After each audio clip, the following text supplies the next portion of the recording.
윤석열 대통령은 미국 국빈 방문에서 조 바이든 대통령과 연방의회 등으로부터 환대를 받았으나 귀국해서는 사뭇 다른 분위기, 냉담한 한국 청중들을 만나고 있다고 미 언론들이 전하고 있습니다. 뉴욕타임스는 윤 대통령은 바이든 대통령의 따뜻한 환대와는 다른 분위기, 냉담한 청중에 직면하고 있다고 보도했습니다.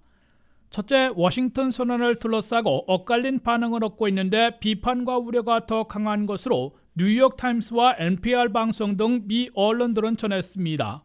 뉴욕타임스와 인터뷰에서 신미국 안보센터 김두현 연구원과 같은 지지파들은 이번 워싱턴 선언은 한국의 비긴이라며 핵 억지력을 놓고 한국이 처음으로 미국과 논의할 수 있게 됐기 때문이라고 강조했습니다.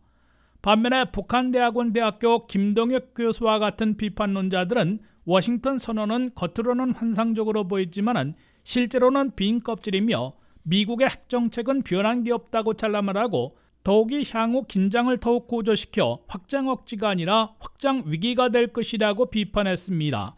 다수의 전문가들은 워싱턴 선언에 대해 미국이 한국의 불신과 불안, 요구를 들어주는 제스처를 취하면서 한국의 독자 핵무장, 미국의 전술핵무기 한반도 재배치 요구를 문서로 잠재운 것이라고 해석하고 있습니다.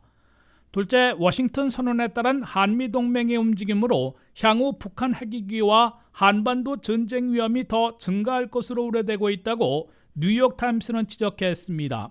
연세대 존 들러리 교수는 뉴욕타임스와 인터뷰에서 워싱턴 선언은 매파와 비둘기파들을 동시에 실망시킬 이유가 있다고 밝혔습니다.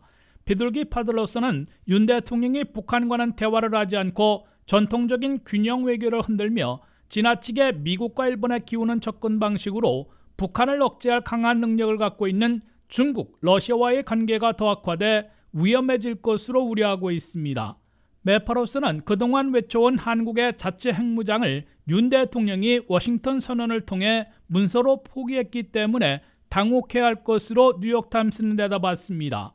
셋째, 인플레이션 감축법에 따른 한국 전기차의 세제 혜택 제외와 중국 수출까지 하지 말도록 압박하고 있는 반도체 과학법에 따른 한국 기업들의 피해를 해결하지 못하고 있어 한국민, 특히 젊은 층의 반발을 살 것으로 뉴욕타임스는 지적했습니다. 연세대 존 들러리 교수는 한국의 젊은이들은 아메리칸 파이의 가사는 몰라도 인플레이션 감축법은 안다며 일자리 기회 축소 때문에 민감한 경제 문제에서는 빈손으로 귀국한 윤 대통령에게 크게 실망할 것으로 꼬집었습니다. WKTV 뉴스 한면택입니다.